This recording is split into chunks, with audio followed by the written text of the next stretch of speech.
How to restrict group chat in Messenger. First thing first, you should know that there is no any direct option or the feature where you can restrict group chat in Messenger.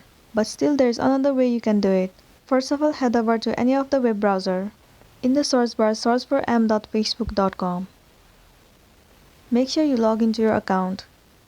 Head over to your chat section. Move into the group chat that you want to restrict. And then tap on this three dot at the top right corner. You need to click on desktop site. It will open up your page on your desktop site.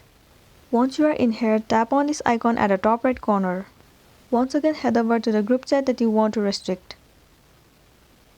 Once you are in here, just tap on this icon at the top right corner. Different options will appear.